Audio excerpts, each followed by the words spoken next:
नमस्कार, आदाब दोस्तों। बचपन से आज तक हम यही देखते और सुनते आए हैं कि न्यायपालिका में तारीख पर तारीख मिलती है, लेकिन संभल शाही मस्जिद केस में न्यायपालिका ने वो तत्परता दिखाई कि सबको अचंभे में डाल दिया। उत्तर प्रदेश में 20 नवंबर को 9 विधानसभा सीटों पर उपचुनाव होने थे, लेकिन उससे पहले 19 नवंबर को संभल के न्यायालय में कैला देवी मंदिर के महंत ऋषिराज गिरिराज महाराज ने शाही जामा मस्जिद को हरिहर मंदिर बताते हुए जिला अदालत में याचिका दायर करी।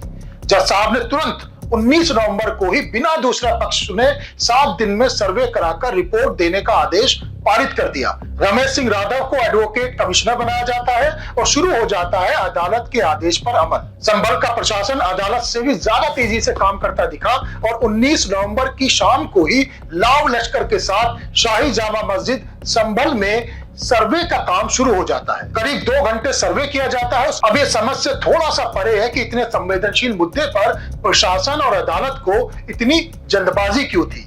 थोड़ा सा संयम बरता जा सकता था। हम आगे बढ़ते हैं। 19 नवंबर को जब सर्वे हुआ तो वो पूरे शांतिपूर्ण तरीके से हो गया, लेकिन उसके बाद तनावपूर्ण स्थिति बन जाती है।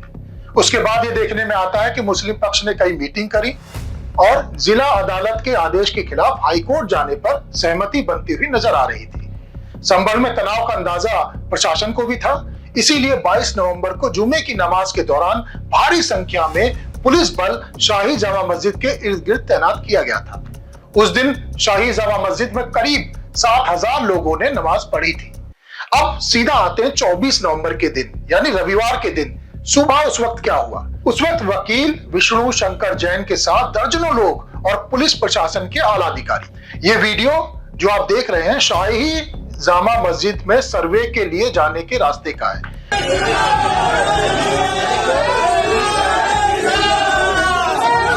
देखिए कैसे दर्जनों लोग पुलिस प्रशासन की मौजूदगी में धार्मिक नारे लगा रहे हैं, जिसके बाद से ही इलाके में तनाव के बादल मंडराने लगे थे। इसके बाद सुबह 7:30 बजे से 10 बजे तक शाही जामा मस्जिद में सर्वे की कार्रवाई चलती है।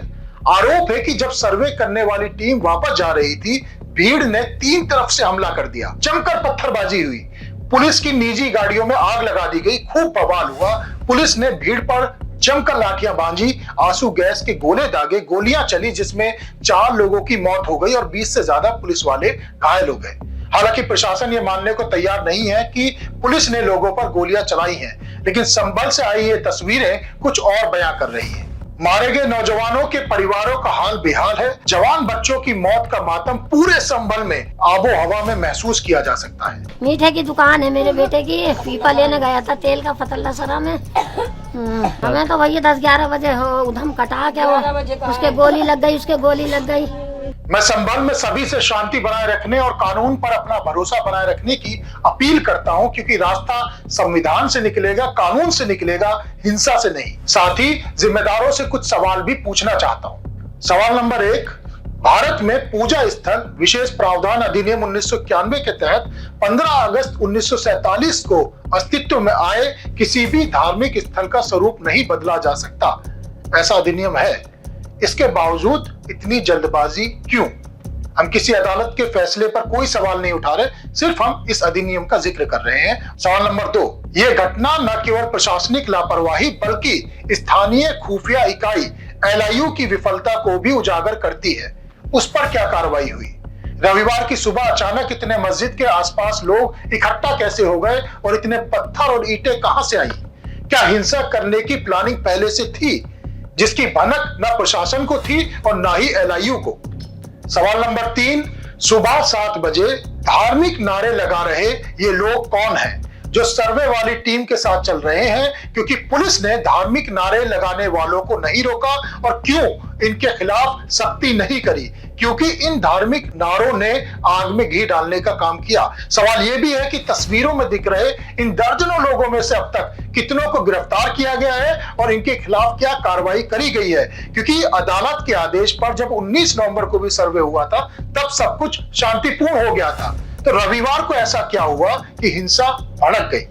सवाल यह भी है कि इस तरह के केस अक्सर उत्तर प्रदेश में ही क्यों सामने आ रहे हैं? क्या मंदिर मस्जिद ही सबसे बड़ा मसला बचा है?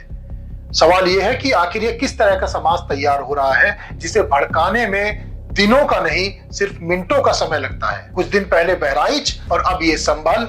यूपी में हो क्या रहा है और यूपी में आग कौन भड़का रहा है? आखिर में जाते जाते मैं आरएसएस प्रमुख मोहन भागवत जी का वो बयान आपको जरूर सुनवाना चाहता हूं जो उन्होंने अभी कुछ दिन पहले ही दिया था। इस बयान को आप सुनिए और उस बयान की गंभीरता को और गहराई को आप समझिए। परंतु हर मस्जिद में शिवलिंग क्यों देखना?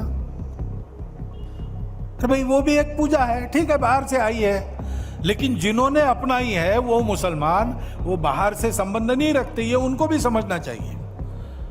यद्यपि पूजा उनकी उधर की है, उसमें वो रहना चाहते तो अच्छी बात है, हमारे यहाँ किसी पूजा का विरोध नहीं, सबकी मान्यता और सबके प्रति पवित्रता की भावना है।